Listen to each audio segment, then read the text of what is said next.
Hi welcome to TV5 entertainment. ఈ సంక్రాంతి సినిమాలు అంటే మనకు మామూలుగా తెలుగు సినిమాలో చాలా భారీ స్థాయిలో సినిమాలు కనిపిస్తూ ఉంటాయి. మ్యాక్సిమం సంక్రాంతి అంటే తెలుగు వాళ్ళంటే సంక్రాంతికి అన్నట్టుగా at the same time cinema కూడా మ్యాక్సిమం వాళ్ళకి ఆకట్టుకునేలా ఉంటుంది. సో లాస్ట్ ఇయర్ వచ్చినటువంటి సంక్రాంతికి వచ్చినటువంటి సినిమాలు ఏంటి, ఈ సంవత్సరం రాబోతున్నటువంటి సంక్రాంతి సినిమాలు ఏంటి, ఈ మొత్తం సంబంధించి ఒక 6 సినిమాలకు సంబంధించి అంటే ప్రధానంగా 5 సినిమాలు తెలుగులో ఈ సంవత్సరం రాబోతున్న సినిమాలు, మొత్తం సినిమాలకు సంబంధించి ఎలా ఉండబోతున్నాయి ఇంకా అనేది ఎంటర్టైన్మెంట్ ఎడిటర్ రామబాబు గారితో మాట్లాడి ఒకసారి తెలుసుకుందాం sir. Hi sir. Hi. So చూస్తే కనుక last year Sankranti biggest block buster of the Tollywood అని చెప్పేసి ఒక సినిమా సంక్రాంతికి వస్తున్న సినిమా అది కనపడింది. నెక్స్ట్ ఈ సంక్రాంతికి వచ్చేసి 5 సినిమాలు ప్లస్ ఒక సినిమా డబ్బింగ్ సినిమా రిలీజ్ అవుతుంది. సో ఫస్ట్ చూస్తే కనుక ముందు లాస్ట్ ఇయర్ వచ్చినటువంటి సినిమాలు ఎలా ఉన్నాయి, అసలు ఆ రిజల్ట్ ఎలా ఉందని ఒకసారి చూద్దాం సార్. ఫస్ట్ అంటే లాస్ట్ ఇయర్ ముందు పాన్ ఇండియా లెవెల్లో వచ్చింది గేమ్ చేంజర్. అవును. అయితే శంకర్ మీద హైప్, శంకర్ ఓల్డ్ కంటెంట్ అంటే ఆయన జోనర్లో సినిమా కాబట్టి జనాలు పెద్దగా రిసీవ్ చేసుకోలేదు. కార్తీక్ సుబ్బరాజ్ కథ రకరకాల దానికి అయింది, కానీ సంక్రాంతి మూడుకి డిఫరెంట్గా ఉంటుంది సినిమా యాక్చువల్గా. ఆ తర్వాత డాకు మహారాజ్ వచ్చింది. Daaku Maharaj Balakrishna career the best, అన్నీ బాగా చూపించడం కానీ అన్ని చాలా బాగుందని వచ్చింది. ఎప్పుడైతే సంక్రాంతికి వస్తున్న రిలీజ్ అయిందో కంప్లీట్ రివర్స్ అయిపోయింది. ఆ 2 సినిమాలు మొత్తం డ్రాప్ అయినాయి, మొత్తం సంక్రాంతికి వస్తున్న రేజ్ అయిపోయింది. అంటే అప్పుడు ఒకసారి తెలుగు ఇండస్ట్రీ టర్న్ తీసుకుందనుకుని చెప్పచ్చు. ఓకే, ఈ టైంలో ఓన్లీ ఎంటర్టైన్మెంటే చూస్తారు, ఎంజాయ్ చూస్తారు, ఫ్యామిలీ ఆడియన్స్ చూస్తారు అనే యాంగిల్. అంటే సినిమాలు బాగున్నా బాగలేకపోవటం పక్కన పెడితే సినిమా ఫ్యామిలీతో థియేటర్ రావాలంటే ఫ్యామిలీ ఆడియన్స్ కనెక్ట్ అవుతారని చెప్పని ప్రిపేర్ అయ్యారు. 2025 2026కి వచ్చేసరికి అంటే 2025 సార్ చూస్తే కనుక ఎంటర్టైన్మెంట్కి ఎక్కువ ప్రాధాన్యత కనిపిస్తుంది. నిజానికి యాక్షన్ సినిమాలకు సంబంధించి పెద్దగా ప్రయారిటీ చూపించట్లేదు జనం.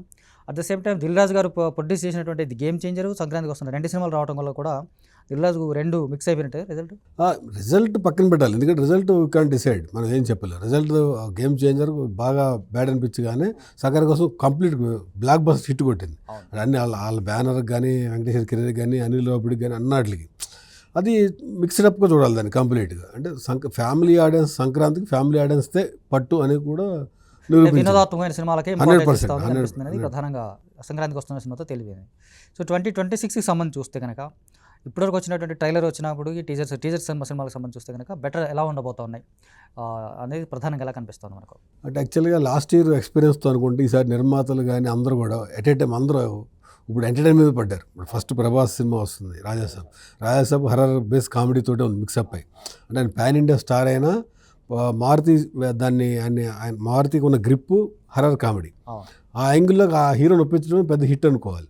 ఇప్పుడు ఫస్ట్ వచ్చిన ట్రైలర్ కానీ మొన్న వచ్చిన ట్రైలర్ నేను వచ్చిన పాటలు అన్నీ చూస్తూ ఉంటే సంక్రాంతి జోనర్ మోడ్లోనే తీసుకెళ్తున్నారు, అంటే ఎంటర్టైన్మెంట్ మోడ్లోనే వెళ్తున్నారు ఫస్ట్. దాని తర్వాత కంటిన్యూషన్ చిరంజీవి గారికి ఉన్న మాస్ ఫ్యాన్ బేస్ ఉన్న హీరోస్ మెగాస్టార్. అందువల్ల ఆయన కూడా సేమ్ నేను ట్రైలర్ చూస్తే ఆయనంతా ఘరానా మొగుడు పాత ఓల్డ్ వింటేజ్ మెగాస్టార్ చూపించారు. ఆయన కూడా కామెడీ వెర్షన్. నెక్స్ట్ అనగానే ఒక్కరాజు ఫుల్ గోదావరి లెంగ్త్ కామెడీలా ఉంది. అది భర్త మాసలు విజ్ఞప్తి, అది కూడా సేమ్ కామెడీ, ఒక ఫ్యామిలీ జోనర్. తర్వాత నారీనా నడుమురారి సేమ్ ఫ్యామిలీ. మొత్తం ఈ Sankranti 2026 Sankranti complete family genre సినిమాలు వస్తాయని చెప్పొచ్చు. సో అంటే నా రాజసాబ్ సంబంధం చూస్తే కనుక ప్రధానంగా పాన్ ఇండియా స్థాయి సినిమా అని చెప్పేసి ప్రమోట్ చేస్తున్నారు వాళ్ళు. కాకపోతే ప్రమోషన్స్ పరంగా చూస్తే కొంచెం పాన్ ఇండియా స్థాయిలో కనపడలేదు, పాన్ ఇండియా స్థాయిలో అట్రాక్ట్ చేసుకుంటే అంత గొప్పగా సినిమా చేయలేదు అన్నట్టుగా కనిపిస్తుంది మనకు. అది కాదని చెప్పాలి, ఎందుకంటే నిన్నే ముంబైలో ప్రెస్ మీట్ అయింది. అంటే హీరో గారు మామూలుగా ఇప్పుడు ఎక్కువ ఆయన పబ్లిసిటీ ప్రమోట్ చేయడు, ఆయనకున్న 4-5 సినిమాలు ఉండటం వల్ల కాబట్టి. అదో నిన్న ముంబైలో జరిగింది.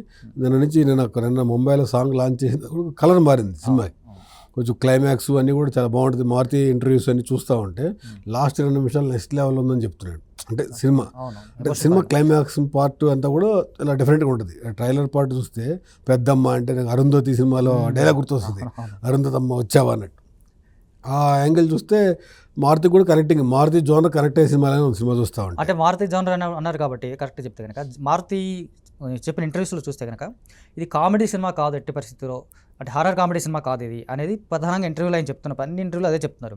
అంటే మెయిన్ బేస్డ్గా హారర్ మాత్రం భయపెట్టేలాగా ఉంది సినిమా ఉంటుంది తప్ప మ్యాక్సిమం ఎంటర్టైన్మెంట్ తక్కువగా ఉందనేసి ఒక మాట చెప్తా ఉన్నాడు మారుతి. దాన్ని ఎంతవరకు తీసుకోవస్తుందని ట్రైలర్ చూసినప్పుడు మనం మాట్లాడుతున్నాం. మారుతి చెప్పింది మా డైరెక్టర్ కాబట్టి ఆయనతో ఫైనల్. అది సస్పెన్స్ థ్రిల్లరా, హర్రర్ కామెడీయా అంటే ట్రైలర్ చూస్తే మనకు అనిపించింది హర్రర్ కామెడీ యాంగిల్లో ఉంది. అంటే ప్రభాస్ స్టైల్ కూడా ఒరే భయపెట్టాడరా తాత వచ్చాడరా అట్లా డైలాగ్స్ అన్నీ కూడా కామెడీ వెర్షన్లో ఉన్నాయి. డైరెక్టర్ వెర్షన్ ఏంటంటే సీరియస్ సినిమా అంటే హర్రర్ థ్రిల్లర్ అనుకోవాలి బేసికల్గా. ఏదేమైంది ఎల్లుండి 2 డేస్లోనే మన రిజల్ట్ రాబోతుంది, దాన్ని డిసైడ్ చేస్తారు. సంక్రాంతికి వస్తున్న టైం, సంక్రాంతికి లాస్ట్ ఇయర్ చూస్తే ఏదో సంక్రాంతి కోసం హిట్ కొట్టిన తర్వాత అందరూ ఫ్యామిలీ జోనర్ వైపే మొగ్గు చూపుతున్నారు. ఇప్పుడు ఆ కలర్లోనే వెళ్తున్నాయి అనుకోవచ్చు. 5-6 సినిమాలు వచ్చే సినిమాలని కూడా ఒక తమిళ డబ్బింగ్ జననాయకన్ అయితే అదే ఒక డిఫరెంట్గా ఉంది, పొలిటికల్ మిక్సప్ అయి ఉంది చెప్పచ్చు. తెలుగు వచ్చే 5 సినిమాలు కూడా స్ట్రైట్గా ఉన్నాయని చెప్పచ్చు. సో జననాయకని చూస్తే కనుక అదే రోజున 9th రిలీజ్ అవుతుంది కాబట్టి తెలుగులో అంటే అది భగవంత్ కేసరి సినిమాకి రీమేక్ లాగా కనిపిస్తుంది అనేది స్పష్టంగా అది ట్రైలర్తో మ్యాక్సిమం తెలిసిపోయింది. సో తెలుగులో అసలు దానికి ఎంత రిసీవింగ్ ఉంటే అవకాశం ఉంటుందా? అంటే తెలుగు ఇన్ని పెద్ద పెద్ద సినిమాలు వస్తున్నప్పుడు 9th ప్రభాస్ గారితో ఒకటే వస్తుంది సినిమా ఇప్పుడు రాజాసాబ్. అందువల్ల కొన్ని థియేటర్స్ దొరికే అవకాశం ఉంది. ఇప్పుడు మల్టీప్లెక్స్లో డెఫినెట్గా వాళ్ళ షేర్ ఉంటుంది. తమిళ సినిమాలు చూసి షేర్ అయితే గ్యారెంటీ ఇవ్వాలి వాళ్ళకి, 1-2 స్క్రీన్స్. అందులో మల్టీప్లెక్స్లో డెఫినెట్గా ఉంటుంది. ఆల్రెడీ ఈరోజు చూసి సప్తగిరి ఆర్టిస్ట్ గారు సప్తగిరి థియేటర్ కూడా ఇచ్చారు. జననాయక్ అంటే సైమిల్టేనియస్గా కొంచెం మంచి థియేటర్స్ పడే అవకాశం ఉంది. అంటే భగవత్ కేసరి సినిమాలోంచి ఒక పార్ట్ తీసుకున్నారు తప్పించి యాజ్ ఇట్ రీమేక్ కాదు. దాన్ని కొంచెం తీసుకుని ఆ పార్ట్ని దాన్ని దాన్ని కొంచెం మోడరేట్ చేశారు. ఆయన పొలిటికల్ ఎంట్రీ ఇచ్చాడు కాబట్టి పొలిటికల్ కావాల్సిన డైలాగ్ రాసుకుని ఇది పొలిటికల్ డ్రామా మిక్సప్ చేసి ఈ సంక్రాంతికి తమిళ సినిమా అయినా కొంచెం ఫ్లేవర్ ఉండేట్టు ఉంది ఆ సినిమా అయితే. జననాయకునికి సంబంధించి పరాశక్తి సినిమా కూడా రిలీజ్ అవుతుంది. యాక్చువల్గా పరాశక్తి 10వ తారీఖు రిలీజ్ అవుతుంది. తెలుగులో లేదు. తెలుగులో అయితే నాకు తెలిసి 22-23 తారీఖు పోస్ట్ పోన్ చేశారు. థియేటర్స్ ఇవన్నీ ప్రాబ్లమ్స్ ఉన్నాయి అందువల్ల అని చెప్పని.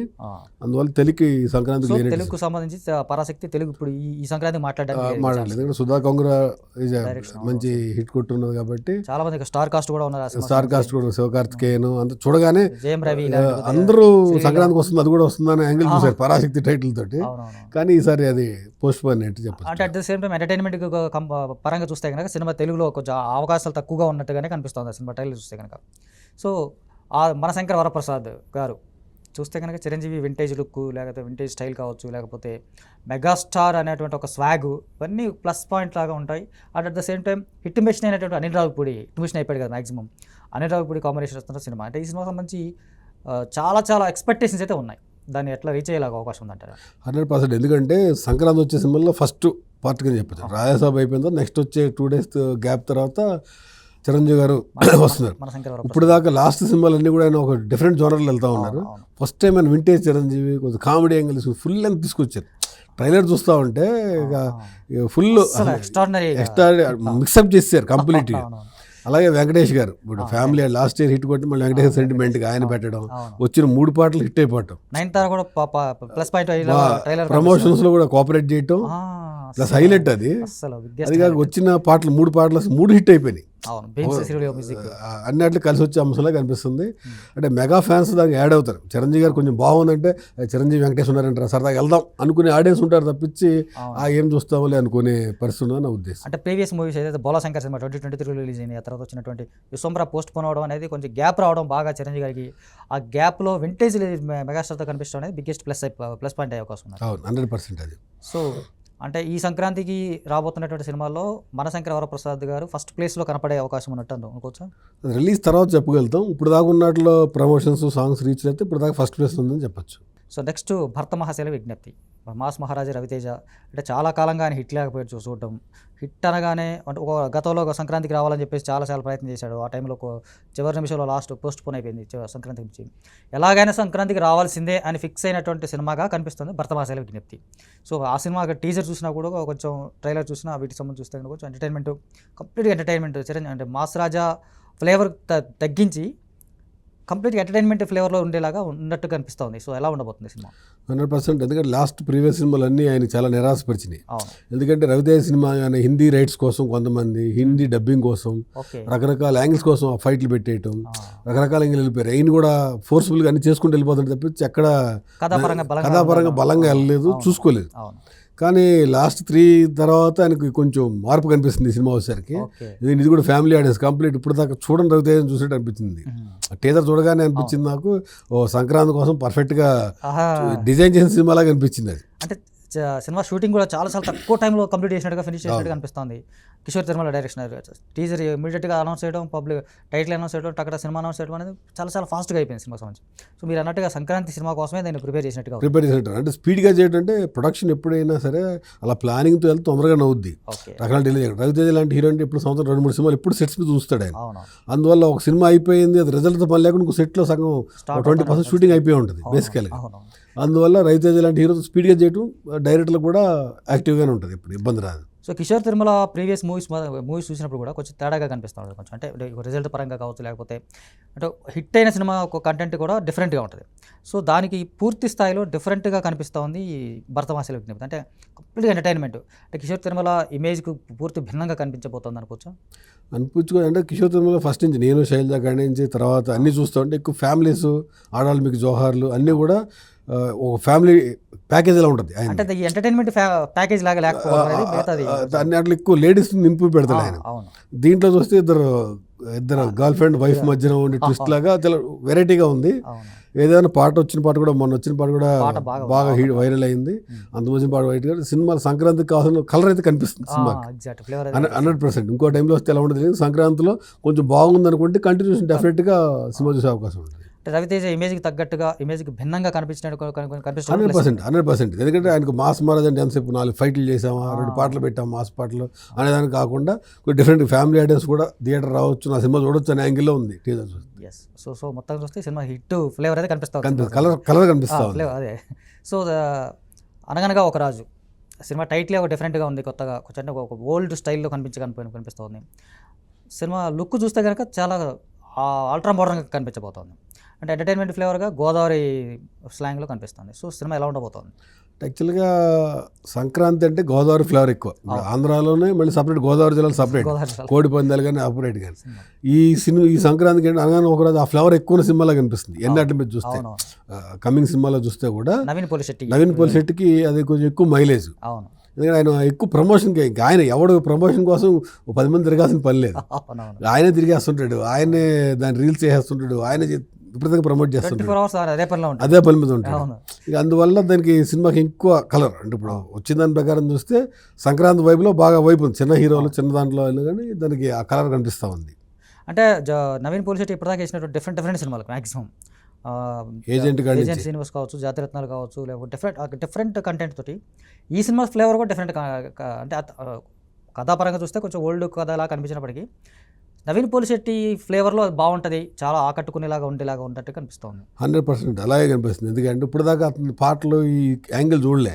ఈ నేను మొన్న వచ్చిన పాటలు భీమవరం సాంగ్ అవి చూస్తుంటే అతను పాడాడు కూడా మళ్ళీ అసలు వెరైటీగా అన్నిటిలోనూ ప్రైవేట్ చూపించినట్టుంది. అతను కూడా ఇలాంటి మాస్ బ్రేక్ కావాల్సిన అవకాశం ఉంది. అతనికి పర్ఫెక్ట్ యాప్ట్ లాగా ఉంది ఈ సంక్రాంతి కూడా. ప్రొడ్యూసర్ నాగవంశీ గారు చాలా కాన్ఫిడెంట్గా కనిపిస్తూ ఉన్నాడు ఆ సినిమాకి సంబంధించి. అలాగే మీనాక్షి చౌదరి హీరోయిన్ క్యారెక్టర్, అంటే వీళ్ళ ప్యాకేజ్ చూస్తే కనుక సంక్రాంతికి పర్ఫెక్ట్గా 100% మ్యాచ్ చేసుకున్నట్టు సినిమా కానీ కనిపిస్తుందా? 100% కనిపిస్తుంది అది కూడా. ఎందుకంటే అన్ని కలిసి వచ్చేటట్టు ప్లస్ ఆ గోదావరి స్లాంగ్ ఆ బేస్గా ఉంటుంది సినిమా కూడా బాగా అడ్వాంటేజ్గా చెప్పొచ్చు సినిమాకి. అంటే అట్ ద సేమ్ టైం ఇది చాలా 1 year బాగా లేట్ అయింది సినిమా. 1 year తర్వాత లేట్ అయింది. యాక్సిడెంట్ అయ్యి అమెరికాలో బెడ్ రెస్ట్ తీసుకుంటూ ఆయన రకరకాల కారణాలతో డిసెంబర్ కాస్త జనవరికి పుష్ అయింది. సంక్రాంతి రేసులో పడ్డది అది కూడా. ఈ సంక్రాంతి తెలుగు ఇండస్ట్రీ మార్కెట్కి ఇప్పుడు పెద్ద మార్కెట్. 365 డేస్లో ఫస్ట్ స్టార్ట్ అయ్యే మంత్ జనవరిలో సంక్రాంతి టాప్. ఎందుకంటే దాని తర్వాత 2 weeks ఏం సినిమాలు ఉండవు మన దగ్గర బేసికల్గా. అందువల్ల దీన్ని పెద్ద మార్కెట్గా చూస్తారు. సినిమా హిట్ అంటే అది నెలాఖరు నడిసిద్ది, ఆ వైపు ఇయర్ మొత్తం నడుస్తుంటుంది. వాళ్ళకి హిట్ పట్టాడు, సంక్రాంతి హిట్ కొట్టాడు, ఆ వైపు కూడా కోరుకుంటారు ప్రొడ్యూసర్లు కానీ డైరెక్టర్లు కానీ హీరోలు కానీ. అందరూ అలా చూస్తుంటారు, మాకు హిట్ కావాలి, అందరూ కావాలని కోరుకుంటారు. కానీ ఈ సంక్రాంతి అడ్వాంటేజ్ ఏంటంటే అన్ని ఫ్యామిలీ బేస్కి రావడం వల్ల ఏది ఎలా నడిచిద్ది అనేది మంచి ఎంటర్టైన్మెంట్ అందించే సినిమా లాగా కనిపిస్తుంది. సో నారి నడుమరారి శర్వానంద్ హీరోగా నటించాడు. ఆ టీజర్ చూసినప్పుడు లేదా భరతమాసల విజ్ఞప్తి టీజర్ చూసినప్పుడు కొంచెం సిమిలర్గా అనిపించినప్పటికీ కూడా డిఫరెంట్గా ఉంది. ఇది వీళ్ళు లవ్ స్టోరీ లాగా కనిపిస్తుంది. ఇక్కడ భరతమాసాలకేమో భార్య లవర్ లాగా ఉంది, ఇక్కడ ఇద్దరు లవర్స్ లాగానే కనిపిస్తుంది. సో ఈ సినిమా ఎలా ఉండబోతుంది? అది కూడా శర్వా కూడా చాలా రోజులు గ్యాప్ వచ్చింది. యాక్చువల్ బైక్ వస్తుంది అనుకుంటారు అందరూ సినిమా, అదేదో వర్క్ కాలేదని చెప్పి పోస్ట్ పోన్ చేశారు. అది సడన్గా ఈ సడన్ రేస్లోకి వచ్చింది. అదే చెప్తా కదా, ఈ సంక్రాంతికి కావాల్సిన వైపులో లాస్ట్లో చేరిన సంక్రాంతికి ఆయనకి హిట్ రేస్ ఎక్కువ ఉంది శర్వానంద్కి. ఎందుకంటే లాస్ట్ టైం ఆయన శతమాన భవతి కానీ ఎక్స్ప్రెస్ రాజా కానీ ఆయన సంక్రాంతికి వచ్చి హిట్ కొట్టాడు. దాంతో ప్రొడ్యూసర్ కూడా ఒక మాట అన్నాడు, ఆయన హిట్ కొట్టిన సంక్రాంతి సినిమాలతో పాటు మిగతా సంక్రాంతి సినిమాలన్నీ హిట్ అయ్యాయి అని నేను చెప్పడం కూడా వైబ్. అంటే ఎవరికాడ ఈ మార్కెట్లో మనం కొంచెం పర్వాలేదురా అనుకుంటే మనకు ఆ 4 రోజులు వచ్చిన సరిపోద్ది అని యాంగిల్ చూస్తూ ఉంటారు కాబట్టి ఆ వైపులో శర్వా కూడా వచ్చాడు. ఆ సినిమా టీజర్ కూడా అలాగే ఉంది బేసికల్గా. దగ్గరగా ఉంటుంది అన్ని ఎవరికాడ మా సినిమాకి రండి అని పోటీ పడేటప్పుడు ఒక సినిమా అంటే ఒక రకంగా సంక్రాంతి కంటే ముందు శర్వానంద్ చేసిన సినిమాలు కూడా చాలా డిఫరెంట్గా ఉన్నాయి వాస్తవానికి. రిజల్ట్ పరంగా కూడా సరే రిజల్ట్ అనేది సంబంధం లేకుండా కొత్త సినిమాలు కొంచెం డిఫరెంట్ కంటెంట్ ఎక్స్ప్రెస్ రాజా తర్వాత మళ్ళీ ఆ స్థాయిలో ఎంటర్టైన్మెంట్ అందించే సినిమా లాగా కనిపిస్తుంది. 100% అది చూస్తే సిమిలర్గానే ఉంది అన్ని కూడా. అదే ఆ కైండ్ ఆఫ్ సినిమాలు ఈ మధ్యన ఆయన తక్కువ అయిపోయినాయి. అంటే కొంచెం డిఫరెంట్ యాంగిల్కి వెళ్తాం. తర్వాత ఆయన కూడా బ్యాక్ వెళ్ళాడు. ఇప్పుడు రవితేజ ఎలా అయితే జోనర్ చేంజ్ చేసినాడు, ఇప్పుడు ఆయన జోనర్ కూడా మార్చుకుని శర్వా కూడా కొత్త లుక్లో కనిపిస్తున్నాడు బేసికల్గా. అవును. సో అంటే ఎనర్జీ పరంగా చూసుకుంటే కనుక రవితేజతో కంపేర్ చేసుకుంటే శర్వానంద్ కొంచెం తేడాగా ఉన్నప్పటికీ కూడా కంటెంట్ పరంగా కొంచెం ఇద్దరు సిమిలర్గా ఉన్నా పర్ఫెక్ట్గా ఉండబోతుందో అన్నట్టు ఉండదేమో. 100% ఇదే ఎనర్జీలో రవితేజ తగ్గట్టే ఉంటాడు శర్వా కూడా. కదా ఎక్కువ మాట్లాడు రవితేజ దాంట్లో మాస్ పట్ల అయి ఉంటాం కాబట్టి మీకు కనిపిస్తూ ఉంటుంది. కానీ శర్వా సినిమాకి వచ్చేసరికి ఆ యాంగిల్లోనే ఉంటుంది. పాటలు గేట్లు అన్నీ చూసేసరికి అది కూడా బ్రహ్మాండంగా ఉండే అవకాశం ఉంది. సో ఓవరాల్గా చూసేసరికి సినిమాలకు సంబంధించి ప్రమోషన్స్ పరంగా కొంచెం లోగా కనిపిస్తూ ఉన్నాయి అన్ని సినిమాలు. అంటే ఇంతవరకు మనకి ఒక్క నవీన్ పోలిసిటీ తప్పితే మిగతా హీరోలు ఎవరు పెద్దగా ప్రమోషన్స్ రాలేకపోతున్నారు. ప్రమోషన్స్ పరంలో యాక్టివ్గా లేకపోవడం అనేది కొంత మైనస్గా కనిపిస్తుంది. And at the same time వాళ్ళ సినిమా మీద ఉన్న కాన్ఫిడెన్స్తో కూడా ప్లస్ పాయింట్ లాగా కనిపిస్తుంది అనేది. అంటే ముందే మాట్లాడితే మాకు ఇబ్బంది అవుతుంది, కొంతమంది ఫీల్ అవుతూ ఉండొచ్చు. అది ఇప్పుడు అందరూ నేను ఇప్పుడు చూస్తామంటే అన్ని సినిమాల్లో ప్రొడ్యూసర్లు మాట్లాడుతున్నారు, డైరెక్టర్లు మాట్లాడుతున్నారు. మిగిలిన కంటెంట్ ఎవరు మాట్లాడలేదు. రాజాసభ్యులు హీరోయిన్స్ను భర్తమాసాలు హీరోయిన్స్ మాట్లాడుతూ ఉన్నారు, మిగిలిన ఎవరో మాట్లాడట్లేదు. అందరూ సినిమా రిలీజు కాపీ సెన్సారు ఈ టెన్షన్లో ఉన్నారు. నాకు తెలిసి రేపు ఎల్లుండి నుంచి వాళ్ళు కూడా లైన్లోకి వస్తారు. సినిమా టైం ఉంది, ఇంకా 4-5 డేస్ ఉంది కాబట్టి ఇక రేపటి నుంచి ఉధృతం చేస్తారనిపిస్తుంది నాకు తెలిసి. ప్రమోషన్ పరంగా అంటే అటు శర్వానంద్ కావచ్చు లేదా రవితేజ కావచ్చు అందరూ చేస్తారనిపిస్తుంది డెఫినెట్గా. సో మెగాస్టార్ కూడా ప్రీ రిలీజ్ రేపే ఉంది, రేపు ఈవినింగ్ ఉంది కాబట్టి చిరంజీవి కూడా యాడ్ అవుతుందని చెప్పేసి ఉన్నారు.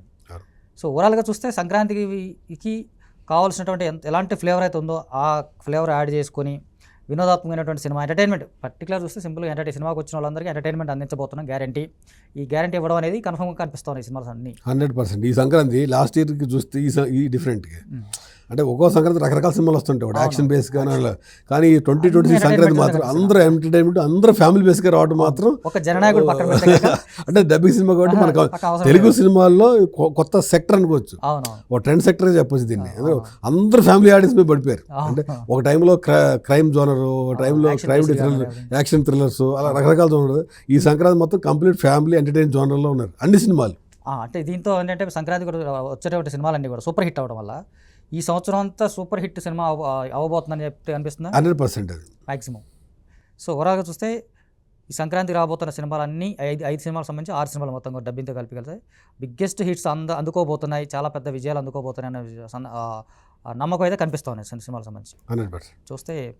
సో ఇది ఈ సంక్రాంతి సినిమాలకు సంబంధించి ఎలా ఉంది, మరి సంక్రాంతి సినిమా రిజల్ట్ ఎలా ఉండబోతుంది దానికి సంబంధించినటువంటి మాట్లాడడానికి ఎంటర్టైన్మెంట్ రాంబాబు గారు చెప్పినటువంటి మాటల విశేషాలు ఇవన్నీ. సో మరొక ఎపిసోడ్తో మరి కలుద్దాం.